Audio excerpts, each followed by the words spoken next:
En revanche, il y a encore pas mal de questions, évidemment, puisque Julien, on le sait, hein, les semaines se suivent, se ressemblent pour Mbappé qui vit vraiment en ce moment une période compliquée. Oui, il a encore été moyen ce week-end en championnat lors de la victoire 4-0 du Real.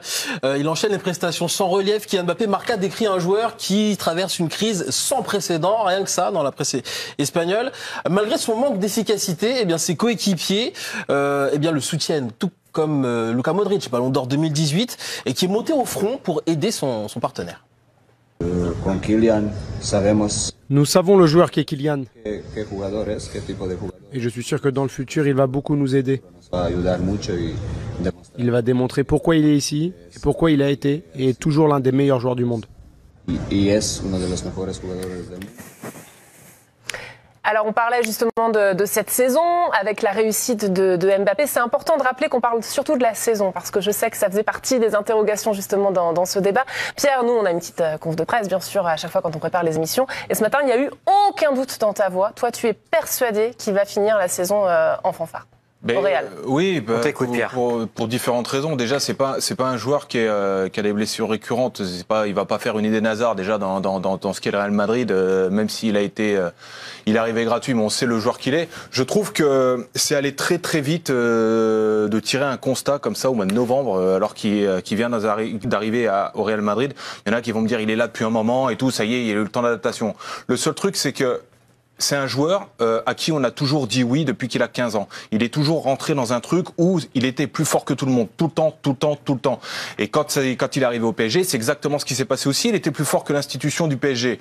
Moi, je veux bien, je défie quiconque d'avoir l'habitude d'avoir tout ce qu'il veut et là, d'un seul coup, de se mettre dans le défi d'aller dans un club comme le Real Madrid, qui est une institution plus forte que l'institution Kylian Mbappé, qui est capable de lui dire non et qui est capable aussi de le driver et de le former pour être justement un galactique. Attention, tu es en train de nous dire qu'il va se rater là. Non, je suis pas en train de dire qu'il va se rater. Je suis juste en train d'expliquer qu'il est dans une phase de sa carrière. Il arrive à 25 ans où il est en train d'apprendre un nouveau poste, d'essayer de prendre confiance et d'avoir aux yeux du monde le costume fait pour un club comme le Real Madrid. Moi, j'en doute pas un seul instant pour la simple et bonne raison que déjà, il est pas, même s'il marque pas depuis quelques matchs, il a marqué des buts. Il a des déplacements pour moi où je vois une certaine progression par rapport au poste qu'il avait avant. Et il y a ce match contre Osasuna où je me suis dit, il y a quand même une réflexion à avoir.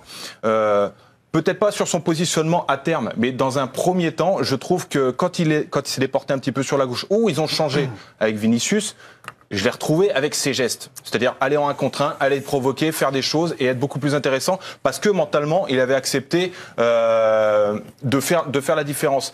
Et pour moi, il est dans une phase d'évolution où de toute façon, il reviendra numéro 9 parce que Vinicius est très bon à gauche, mais Vinicius est moins mauvais que lui dans l'axe. Donc je pense qu'il peut y avoir une réflexion auprès d'Ancelotti à court terme, mais pour moi, j'ai aucun doute qu'Mbappé ne s'autorise pas lui-même de faire une Eden Hazard, de faire une Jovic, une transaction galactique où il ne répond pas aux demandes. C'est impossible pour moi. Il va falloir faire vite, Julien, parce qu'il y en a un qui boue en face, qui a très envie de répondre à Pierre. Très rapidement, tu as évoqué les stats de Kylian Mbappé. Alors, c'est 16 matchs depuis le début de la saison, 8 buts. On pourrait se dire, c'est plutôt pas mal. Mais depuis le mois d'octobre, c'est 1 but sur les 7 derniers matchs. Thomas, est-ce que toi, tu es emballé par le Kylian Mbappé madrilène ? Alors, juste pour me relancer, juste pour toi, une saison réussie, ce serait quoi ? Une saison finie déjà. Ouais. Bah oui, parce que là, vous direz une conclusion, on est au mois de novembre. Donc après, c'est comme vous voulez. Non, mais la question que tu dis, t'es sûr qu'Mbappé va réussir sa saison au Real ? Je suis pour toi, une saison réussie de Mbappé au Real Madrid, ce serait quoi ? Une saison installée en termes statistiques, en termes de statistiques, bien sûr. Pour moi, il sera entre 15 et 20 buts. Ce sera une saison réussie. Je pense qu'à la fin de saison, on pourra dresser un bilan et qu'il sera beaucoup mieux sur la deuxième partie de saison qu'il ne l'est actuellement. C'est mon point de vue. Après, là, sur les stats que tu as mis, sur les 6 buts, par exemple, qu'il a mis en Liga, il y a 4 pénaltys. Moi, ce qui va m'intéresser, c'est pas forcément le bilan chiffré à la fin de la saison. Moi, je préfère qu'il soit à 15 buts à la fin de la saison, mais avec de la qualité dans son jeu, de la qualité dans ses buts et de l'épaisseur dans ce qu'il va proposer. S'il a 25 buts, mais qu'il fait des matchs comme il a fait contre Osasuna, aujourd'hui, je suis désolé, moi, dans mon rayon, j'ai rien qui me fait penser. Là, je fais à la sortie sans achat directement, j'ai l'impression qu'il va rien se passer de cette saison. Aujourd'hui, Kylian Mbappé, sa réalité, c'est qu'il est plus proche d'être sur le banc du Real Madrid que d'être le cadre et le leader de cette équipe et de proposer des choses qui vont faire en sorte qu'il va réussir sa saison. Toi, tu t'attendais à ce qu'il soit le leader dès le début là ? Non, pas du tout. Je vais terminer. Parce qu'on attendait à ce que ce soit le leader. C'est ça la différence. Aujourd'hui, ça ne l'est pas. Et ouais, excuse-moi. Ah, écoute, pas moi. Ouais, j'ai souvenir de certains débats. Et tu peux te souvenir, mais tu ressors les mots. Aujourd'hui, de toute façon, la claque visuelle, technique, tactique qu'il prend par Vinicius, elle est abyssale aujourd'hui de Kylian Mbappé. Donc moi, tu te rappelles des débuts de Vinicius?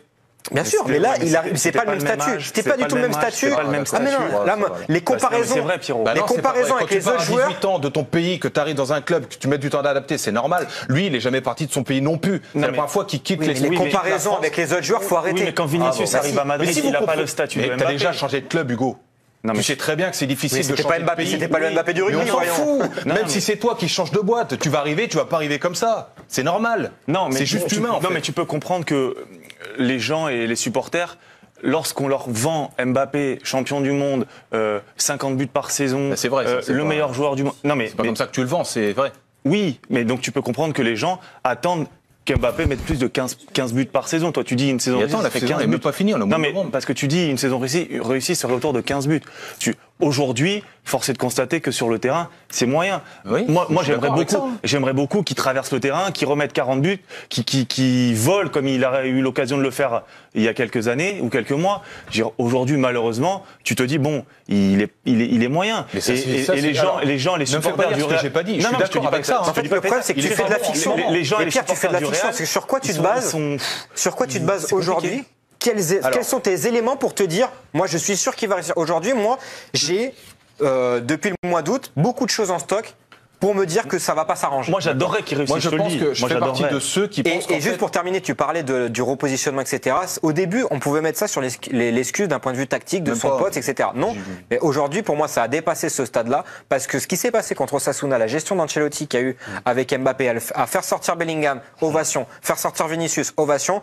On l'a mis dans un petit cocon, vas-y Kylian, il te reste 30 minutes, il y a 4-0, va le mettre ton but. Et c'est là que je l'ai trouvé encore plus mauvais que ce qu'il avait fait sur le début du match. Sauf que si Ancelotti il le fait sortir, on aurait été tous là à crier au scandale. Peut-être que mais non, j'ai même pas fini.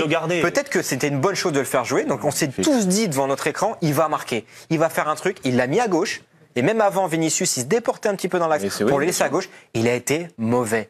Je trouve qu'aujourd'hui, il est gêné par son corps, il est gêné par ses pieds, il est gêné dans ses choix. Ce qu'a fait Bellingham dans la compréhension de ce que devrait être son poste et de ce qu'on est dans l'attente du Real. Ça n'a rien à voir, ça. Mais bien sûr que si. Mais si, ça fait 3 matchs où Bellingham, il fait ce que Mbappé doit faire. Ben non, pas du tout. Bien sûr que si. Non, parce que le but de faire décrocher Mbappé, c'est pour que Bellingham plonge. La problématique, c'est d'accord. Donc on attend de Mbappé qui joue à la place de Bellingham et que Bellingham joue à la place de Mbappé. Mais non, tu te trompes.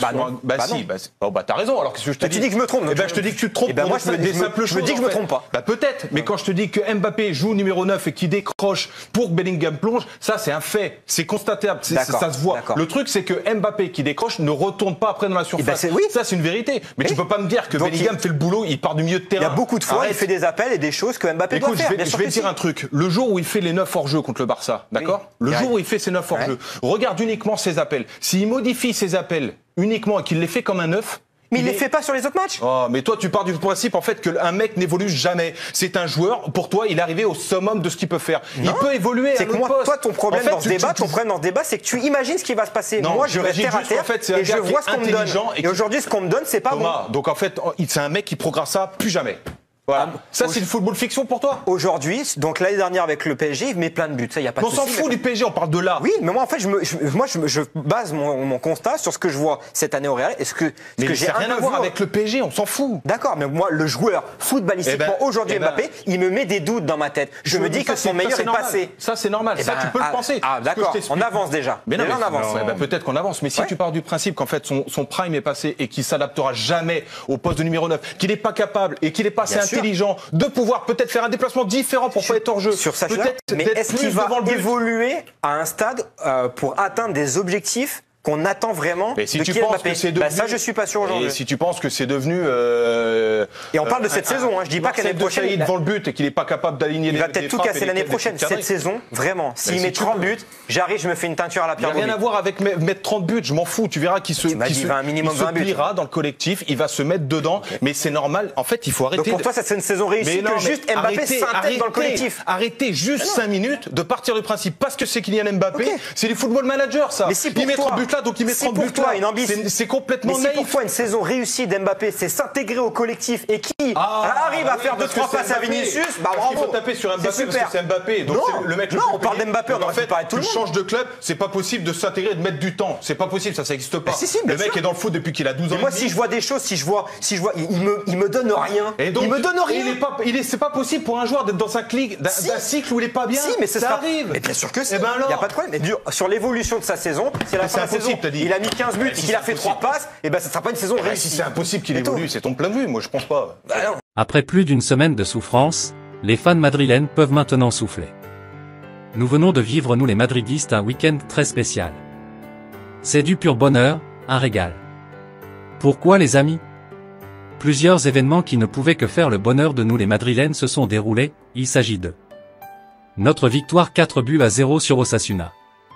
La défaite des voisins. Le triplé du meilleur joueur du monde. La défaite de City, la 4e consécutive. La victoire de Al Nasser.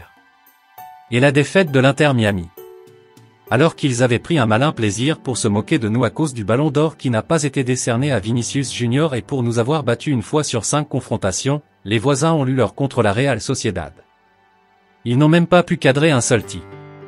0 tir cadré? Ah, ça me fait marrer. Comme je l'ai toujours dit ici, qui tue par hors-jeu périra par hors-jeu, c'est indéniable. Et bien évidemment ça n'a pas loupé. Nos amis catalans qui célébraient les buts refusés de leur adversaire pour cause d'hors-jeu qu'ils soient justifiés ou pas, viennent d'y goûter eux aussi. Un but de Robert Lewandowski a été refusé pour hors-jeu. Pour être honnête, à mon avis, il n'y avait pas hors-jeu. Mais bon, ça m'arrange puisque le résultat du match fait les affaires du Real Madrid au classement. Seulement 6 points nous séparent désormais avec un match en moins pour nous. Sale soirée pour les voisins alors que de son côté, le Real Madrid n'a pas tremblé devant son adversaire de la veille Osasuna en s'imposant 4-0 avec une masterclass de Vinicius Junior. Le Brésilien meilleur joueur du monde à l'heure actuelle a réalisé un match absolument parfait avec des dribbles, des accélérations et des buts. Il a mis à mal ses détracteurs qui naïvement affirmaient qu'il ne méritait pas le ballon d'or. Mais malheureusement pour ses détracteurs, comme il n'avait promis après le ballon d'or qu'il ferait 10 fois plus s'il le fallait et comme un vrai leader, il est actuellement en train de respecter sa parole. Déjà 2 coups de chapeau cette saison à son acquis. Franchement ce week-end, les voisins n'ont vraiment rien eu à se mettre sous la dent comme à leur habitude puisque même Cristiano Ronaldo et Al Nasser se sont imposés en championnat, de quoi calmer un tout petit peu les voisins. Pire encore, le fils de la FIFA a perdu en play-off, de quoi finit sa saison par la même occasion. Ajouté à tout ce bonheur, Manchester City a enregistré une 4e défaite de suite après le scandale du ballon d'or. Comme le diraient certaines personnes, le malheur n'arrive pas seul, est-ce une coïncidence? Dans tous les cas, coïncidence ou pas coïncidence, les faits sont réels et cela prouve que dans la vie il faut toujours être honnête, même si en vrai City n'est pas responsable de la décision du ballon d'or. Franchement, ce week-end est l'un des meilleurs week-ends que j'ai jamais vécu. Alors en tant que madrilène, si tu es aussi heureux que moi, écris en commentaire à la Madrid.